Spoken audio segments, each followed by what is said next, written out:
ces versets ont été révélés à une époque bien précise, quand les musulmans résistaient à l'oppresseur et luttaient pour survivre.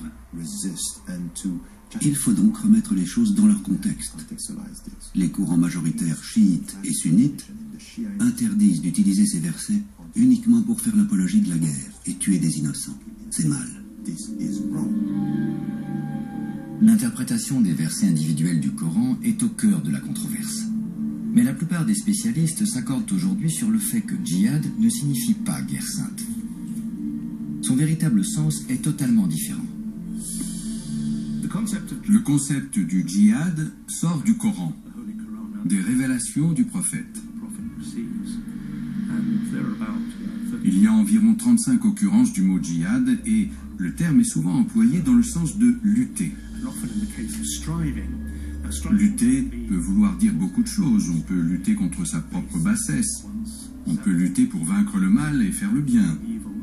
On peut lutter dans le sens de combattre.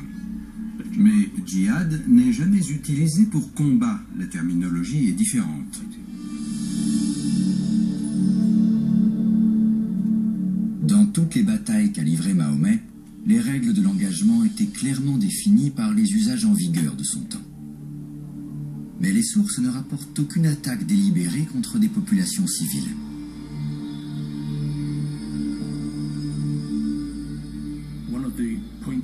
Dans la tradition islamique primitive, durant la vie et après la mort du prophète, la notion de djihad évolue graduellement vers quelque chose comme une guerre juste. La guerre juste contraint l'armée à ne pas attaquer ou massacrer les civils, à ne pas tuer les femmes et les enfants, à ne pas tuer les prêtres des autres religions non plus, et ainsi de suite. Elle trouve son origine dans ce qui se pratiquait à l'époque du prophète. Aujourd'hui, les terroristes ont oublié ces règles d'engagement. Les attentats suicides font des morts dans les villes occidentales, mais ils visent également des mosquées et d'autres lieux de culte du monde musulman. En Grande-Bretagne, plus aucun groupuscule ou extrémiste islamique ne viole la loi en recourant à la violence. Mais au cours des 10 dernières années, plus de 200 musulmans ont été condamnés pour des actes de terrorisme. En 2008, Abdul Mouhid a écopé de 2 ans de prison pour financement du terrorisme. En 2006, Mizanur Rehman a été accusé d'incitation au meurtre et incarcéré pendant 4 ans. Tous deux ont purgé leur peine, mais rien n'a pu affaiblir leur conviction sur le rôle du djihad dans la société actuelle. L'interprétation moderne du djihad a-t-elle changé? Car pour la plupart des gens, cela ne signifie qu'une chose, le combat au sens physique du terme. Les érudits islamiques du passé sont tous d'accord. Le djihad, c'est le combat contre les non-musulmans. Oui, mais pas uniquement pour les forcer à devenir musulmans, pour que la parole d'Allah domine, en abattant tous les obstacles à l'application de la charia, et pour que l'appel de l'islam retentisse dans le monde entier. D'après votre interprétation de la vie du prophète, est-il permis d'attaquer des non-combattants en tout temps?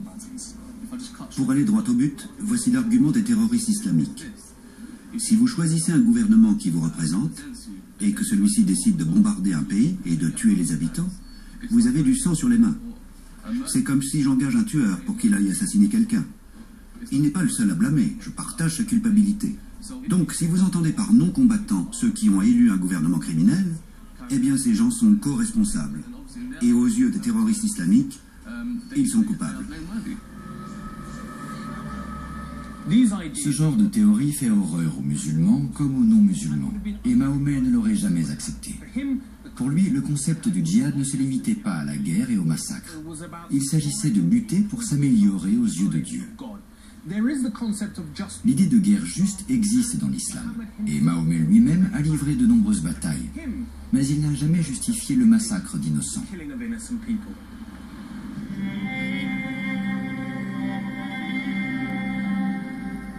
Le djihad pacifique de Mahomet va bientôt se concrétiser.